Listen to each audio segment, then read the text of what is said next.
그러면 이제 그 받아들이는 것이 모든 것의 시작이라고 이야기를 했는데 이거는 어떤 것이냐? 예, 스스로 거울을 바라보듯이 바라보는 것이라고 이제 얘기를 했어요. 우리 거울을 바라보는 거 사실은 굉장히 두려워요. 그럴 때가 있거든요. 저도 강의를 막 하고 막 이렇게 사람들 앞에 서서 얘기를 되게 많이 했는데 나올 때 이렇게 거울이 있으면 그거를 보기가 문득 두려운 거예요. 왜냐면 뭐 내가 지금 굉장히 안 좋은 상태일 수 있잖아요. 뭐 예를 들면 화장이 뭐 완전히 무너졌다라든가 머리가 막 이상하게 뻗쳐 있다라든가 아니면 이빨에 고춧가루가 꼈었어. 이런 상태였었을까봐 그게 갑자기 훅 불안해집니다. 그래서 그 거울을 보는 게 되게 두려워요. 들어가기 전에는 점검한다는 차원에서 보니까 별로 두렵지 않은데 어떤 것이 이게 일어나고 난 다음에는 이걸 사람들이 다 봤을 거야라고 생각을 하게 되면 굉장히 두려운 경우가 많이 있어요. 그리고 우리가 맨날 그 이제 카메라로 사진을 찍으면 필터 엄청 나갖고 이제 찍잖아요. 그 사실 내 얼굴 아니죠. 그래서 요즘에 성형외과에 자기의 그 필터 잔뜩 든 사진을 찍어갖고 가서 이렇게 얼굴을 고쳐주세요. 이렇게 하는 게 요즘에 유행이라고 그러더라고요. 그래서 사실은 자신의 얼굴을 바라보는 것, 그렇게 해서 이렇게 받아들이는 것은 결코 쉬운 일이 아닙니다. 결코 쉬운 일이 아니에요. 그 사진 어플이 되게 많은데요. 필터를 아주 강하게 넣어주는 그런 어플들 있죠. 뭐 스냅챗에도 이제 그런 기능이 있고요. 뭐 이를테면 뭐 여러분들 쓰시는 그런 뭐 것들이 이제 있는데 그런 것들은 계속 잘 되고 계속 필터가 업데이트가 돼요. 몇 년째 계속 그러고 있는데 있는 그대로를 보여주는 어플이 있어요. 우리가 거울을 보면 오른쪽 왼쪽이 바뀌니까 우리를 거울로도 사실은 볼 수가 없다라고 해서 이걸 있는 그대로 오른쪽 왼쪽 다른 사람들이 진짜 나를 보는 얼굴로 보여주는 어플이 있거든요. 어땠겠어요? 어땠겠어요? 네. 네, 나오자마자 망했지. 쉽지 않습니다. 있는 그대로 사람들이 별로 보고 싶어 하지 않아요. 근데 이 고통스러운 거를 결국에 했을 때 내가 어떻게 해야겠다라는 생각을 하게 되는 거죠. 내가 내 얼굴, 매단 얼굴을 봤을 때, 여기가 이러니까 이거는 내가 뭐 어떻게 해야겠다, 뭐 이제 이런 것들을 우리가 생각할 수 있는 것처럼 받아들이는 것이 모든 변화의 이제 첫 번째 단계다 이렇게 생각을 하시면 되겠습니다. 인정하기는 그 자체로 불일치감과 변화의 마음을 열도록 한다. 그래서 이제 우리가 이렇게 이 사람을 수용하는 데 있어서 가장 중요한 어떤 테크닉, 뭐라 그랬어요? 인정하기라 그랬죠. 동기강화 면담을 떠받치고 있는 테크닉은 바로 인정하기입니다. 여러분들이 좋은 동기강화 면담 이거를 하시려면 사실 인정하기를 굉장히 잘 하셔야 돼요. 연습 많이 하시면 됩니다. 그래서 그 인정하기를 많이 하시면 그 불일치감이 이제 생기고 변화를 이제 내가 할 수 있겠다. 그러니까 내가 이렇게 훌륭하고 괜찮은 사람인데 이게 좀 문제야. 그러면 이게 괜찮고 훌륭한 사람이니까 그래 이 정도는 내가 고쳐주지 뭐. 이제 안 좋은 거 내가 받아들이지 뭐. 이제 이렇게 하게끔 만드는 게 인정하기거든요. 그래서 이 인정하기라고 하는 거는 이 사람을 마음을 열게끔 그리고 어떤 변화를 시작하게끔 하는 겁니다. 그 미안하다라는 이제 얘기를 하잖아요. 그러니까 뭐 이렇게 뭐 사고가 났을 때 법적인 문제 있을 때 이럴 때를 제외하고 인간관계상에서 있어서 미안하다고 이야기를 하는 거는 성공한 사람들이 미안하다는 얘기를 더 많이 한대요. 성공한 사람들이. 왜 그럴까요? 난 성공했으니까. 이 정도 내 잘못을 인정하는 거는 내 어떤 그 큰 거에 내 그 어떤 이미지라든가 여러 가지 별로 큰 영향을 끼치지 않으니까. 그렇게 해서 이제 미안하다는 얘기를 하게 되고 그럼 더 사람들 간의 관계도 원활해지고 그래서 점점 더 성공할 수 있는 게 아닐까라는 생각이 이제 듭니다. 그 제가 아까 거울 보는 게 힘들다고 그랬죠. 그래서 자기가 어떤 뭐 부족한 부분이 있다거나 뭐 마음에 상처가 있다거나 이런 것들은 느끼지 않으려고 무뎌지려고 할 때 그 노력이 훨씬 더 그 감정을 더 강하게 만든다는 거예요. 네. 왜 첫사랑이 그렇게 사람들 마음속에 많이 남아있을까요? 이루어지지 않았기 때문이죠. 그래서 어쨌을까 그거에 대해서 계속적으로 생각을 하게 되면 더 그게 애틋한 관계로 막 정말 막 이런 어떤 사랑의 그 좋은 점이 더 부각이 되는 그런 분들이 이제 있다라는 거죠. 근데 이런 것들이 이제 느껴지지 않으려고 내가 그걸 잊어야지 하면 이게 점점 더 커지게 된다라는 거죠. 그래서 금지된 사랑 이런 것들이 더 강렬하게 이제 느껴지게 된다. 이제 이렇게 얘기를 하고 있어요. 그래서 느끼지 않으려고 무뎌지려고 할수록 감정은 더 커진다. 그래서 내가 어떤 것 때문에 되게 속상하다라고 하면 그 속상함을 덮으려고 할수록 사실은 그 감정은 점점 더 강하게 되는 거죠. 그래서 우리나라 그 고유의 병이 있지 않습니까? 화병. 예, 화를 자꾸 참으려고 하다 보면 점점 더 화가 커지는 거죠. 근데 이제 사회적으로 그 우리 어머님들 같은 경우는 그걸 계속적으로 억압하는 것들이 습관이 되다 보니까 점점 커지고 이게 나중에는 몸의 신체 증상까지 이제 나타나는 그런 일들이 이제 일어나게 되는 겁니다. 화가 나면 화를 낼 줄도 알고, 화를 내서 어떤 관계를 회복할 줄도 알고, 지금 상태를 바꿀 줄도 알고, 이랬을 때 더 건강하고 행복한 삶을 살 수 있게 되는 겁니다. 제가 정말 좋아하는 인용구예요. 어떤 목사님이라고 그러시더라고요. 이분 제가 20년째 사랑하고 있는 인용구 중에 하나입니다. 어찌할 수 없는 것을 받아들이는 평온함과 어찌할 수 있는 것을 바꿀 수 있는 용기와 이를 구별할 수 있는 지혜를 주십시오. 네. 우리에게 필요한 게 아닐까라는 생각이 들어요. 거울을 바라봤을 때 주름이 자글자글 생기네. 나이 드는 걸 우리가 어떻게 거스르겠습니까? 네. 그래서 이런 것 어찌할 수 없는 것은 이제 받아들이고 그걸 평온하게 이제 받아들이고 어찌할 수 있는 것 그래 내가 어찌할 수 있는 건 뭐가 있지? 표정이 나이 들수록 주름이 많이 생기고 그러잖아요. 그러니까 사나워지면 안 되겠다. 이래서 주름이 생기더라도 웃는 주름이 생겨야겠다라고 하면은 이제 그걸 바꿀 수 있게끔 사람들한테 이제 그 친절한 표정이라든가 웃음을 많이 보여줘야겠다. 그래서 혼자 있을 때라도 이제 웃고 뭐 이제 이런 연습을 하는 거죠. 그렇게 해서 바꿀 수 있는 용기 그런 것들 그리고 이것이 어떤 것이 받아들일 수 있는 것이냐 없는 것이냐 이것을 구별하는 지혜가 이제 필요하다라는 거죠. 우리가 완벽한 사람이 되고자 이런 어떤 코칭을 받는 것 아닙니다. 그랬을 때 어떤 부분을 우리가 발전시키고 어떤 부분은 우리가 접고 가야 될지 그 부분을 사실은 생각하는 것도 되게 중요한 부분이 돼요. 제가 만났었던 굉장히 많은 그 리더분들 같은 경우는 대인관계 기술이 조금 떨어져요. 그러니까 뭐 우리나라가 성취지향적으로 여태까지 뭐 말도 못하게 이제 그 성공을 했으니까 그래서 그런 어떤 굉장히 태스크 오리엔티드된 그런 분들이 리더 자리에 많이 올라갔습니다. 그런데 이제 그분들이 리더로서 어떤 조직을 이끌려고 하다 보니까 이런 어떤 그 소프트 스킬이라고 이제 얘기를 하는 뭐 그런 부분, 특히 이제 대인관계 부분 이런 부분들이 이제 중요해지더라는 거죠. 게다가 요즘 젊은 세대들 같은 경우는 이 앞에 세대들처럼 그냥 내버려두고 뭐 하세요 그러면 하는 그런 세대가 아니라 어떻게 보면 친절하게 가르쳐줘야 되고 뭐 이런 세대 돌봄을 되게 많이 받은 세대이기 때문에 그런 사람들한테 좋은 리더십을 사실은 친절한 리더십, 뭐 관계 중심의 리더십 이런 것들을 이제 해야 돼요.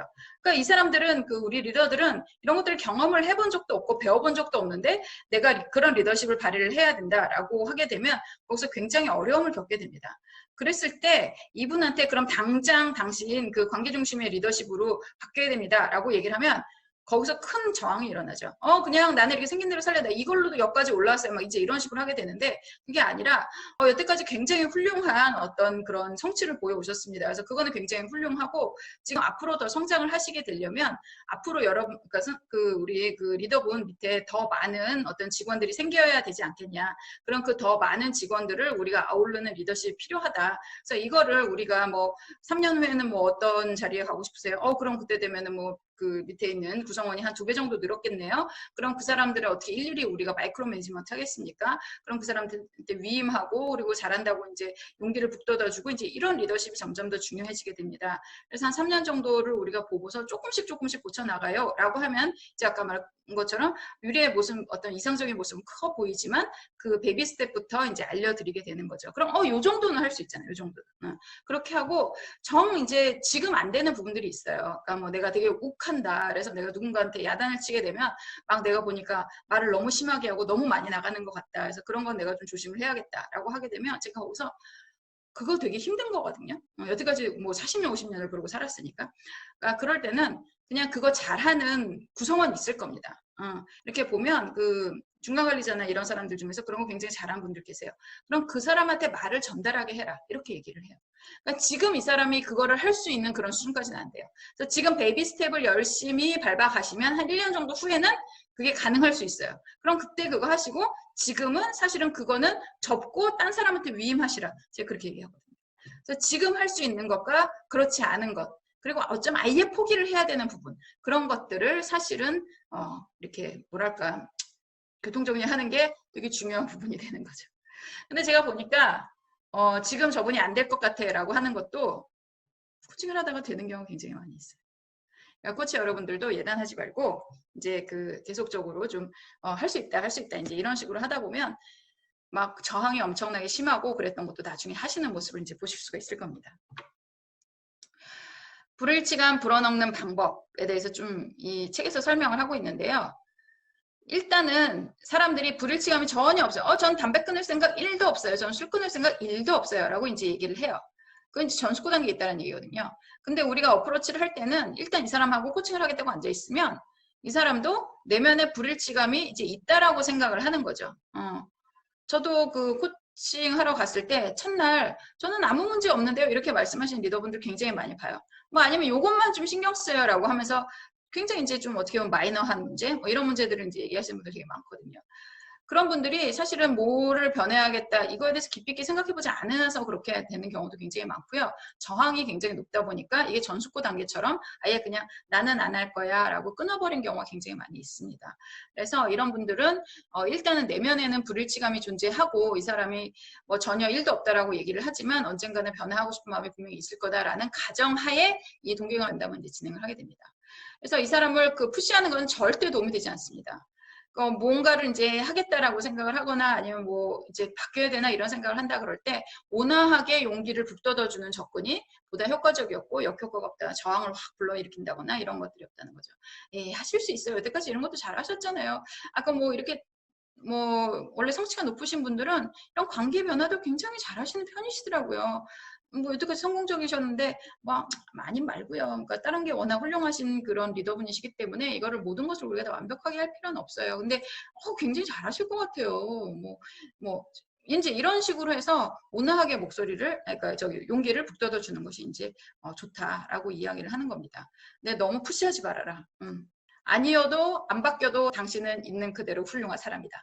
라는 그런 이야기들을 계속적으로 해주셔야 됩니다. 그 정보를 이제 그 교환을 하는 거죠. 그러니까 이를테면 뭐 내가 지금 큰 문제가 있어요 라고 얘기하는데 이게 이렇게 되면 이렇게 됩니다 라고 하면서 이런 것들에 대해서 정보를 조금 주는 거죠. 그래서 이 주제와 관련된 최신 연구 결과에 대해서 조금 말씀드려도 될까요? 뭐 식습관 같은 거 이제 고치는 데 있어서 뭐 내가 이를테면 커피를 굉장히 많이 마신다는 거죠. 저도 이제 그런 리더분들 되게 많거든요. 근데 커피를 되게 많이 마시면 낮에는 이제 쨍한 효과가 나는데 수면의 질이 낮아져요. 수면의 질이 낮아지면 다음날 또 멍한 기분이거든요. 그래서 또 커피를 많이 마시게 되고 이런 어떤 굉장히 그 악순환이 되는 결국 그러니까 그런 게 있어요. 근데 그런 것들에 대해서 별로 이렇게 심각하게 생각하지 않는 분들 되게 많거든요. 근데 그래서 저는요 맨날 하루 종일 커피 마셔요. 뭐 하루에 10잔 마셔요. 막 이렇게 말씀하신다라고 이야기를 했을 때 아이고 그 커피 근데 그 하는 거에 대해서 불편은 없어요? 그러니까 이도 좀 노래지는 것 같고 조금 뭐 밤에 잠도 잘 안 때도 있기도 하고 뭐 그런 것 같아요. 그럼 그거 관련해서 제가 조금 연구 결과 말씀드려도 될까요? 이제 이렇게 얘기를 하면 예, 얘기해보세요. 그러면 이제 그때 제가 얘기를 하는 거죠. 그래서 이게 어떤 식으로 수면이 우리한테 영향을 끼치고 뭐 수면 자체가 또 우리 어떤 퍼포먼스에 얼만큼 영향을 미치는지 그 부분에 대해서 이제 제가 설명을 좀 드려요. 그렇게 되면 그래요? 그럼 커피는 뭐 오전에만 마셔야겠네요. 아니 좀 줄여야겠네요. 이제 이런 것들로 이제 시작을 하게 됩니다.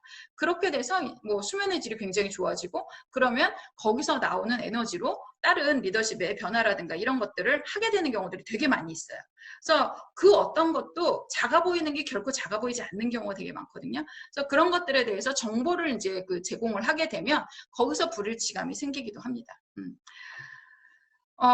그리고 이제 이것을 하지만 나는 그런 연구 결과를 말씀을 드렸지만 뭐 이거를 결정하는 사람은 결국 당신이라는 거죠. 그러니까 뭐 커피를 줄이던 덜 마시던 뭐 어쩌던 그건 결국에는 본인이 하는 거지. 내가 커피 끊으라고 뭐 이렇게 할 수 있는 그런 건 아니라는 거죠. 근데 여기서 절대로 비아냥거리는 것 같은 말투가 나가면 안 됩니다. 그래서 이거를 이제 결국에는 본인이 하시는 거다 이렇게 이제 얘기를 하는 거죠. 근데 뭐 비즈니스 장면에서 코칭을 하다 보면 굉장히 많은 분들이 하겠어요 이렇게 말하고 하시는 분은 별로 없고요.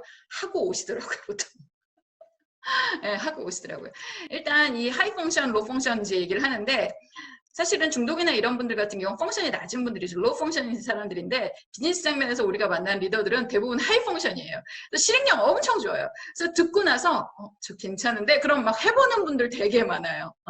그래서 이런 것들에 대해서 이제 뭐 조금 뭐 이렇게 되게 힘든 어떤 변화를 해야 되는 분들이라든가 아니면 지금 뭐 평가가 안 좋아서 코칭을 시작하게 돼서 기분이 안 좋은 사람들이라든가 이럴 때는 조금 더 이런 부분이 강화가 돼야 되지만 굉장히 어떤 펑션을 잘하고 있는 분들이 코칭을 한다라고 생각을 하게 되면 그 부분에 있어서는 뭐 여러분들이 이 부분은 그렇게 크게 걱정하지 않으셔도 될 것 같다는 생각이 들어요. 되게 이제 수용적으로 받아들이거든요.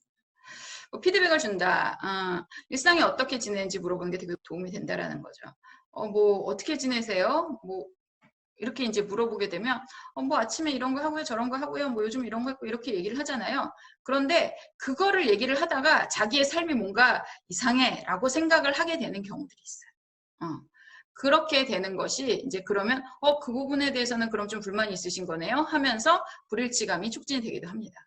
그리고 우리가 예전에 했었던 가치, 목표 이런 것들을 탐색을 하다 보면 가치와 목표가 이제 있고 그리고 내가 지금 있는 그런 상태가 있잖아요. 여기서 간극이 존재하게 됩니다. 이 간극이 존재하는데 있어서 이것들을 어떤 식으로 핸들링 할 것인가 이제 이것이 코칭의 이제 장면이 되는 거죠. 목표와 가치를 이제 탐색하는 것도 불일치감을 촉진시키는 데 굉장히 중요한 부분이 이제 되고요. 그리고 자율성을 존중을 해야 됩니다. 우리가 불일치감을 그 코치로서 어떻게 보면 불러일으킬 수도 있지만 어쨌건 간에 이 모든 것을 받아들이고 선택을 하는 건 누구예요? 우리의 코칭을 받으시는 클라이언트가 되겠습니다. 그래서 이 자율성 존중에 대해서는 여러분들이 계속적으로 좀 생각을 하셔야 돼요. 내가 뭔가를 이렇게 이 사람한테 가르치겠어. 끌고 가겠어. 이런 것들이 결국에는 이제 가르치는 행동이라든가 끌고 가는 행동이 나타날 수는 있어요. 결과적으로. 하지만 그렇게 하겠어 하는 의도가 읽히게 되면 거기서 코칭은 중단이 된다. 왜냐하면 관계가 중단이 되기 때문에. 그렇게 생각하시면 되겠습니다.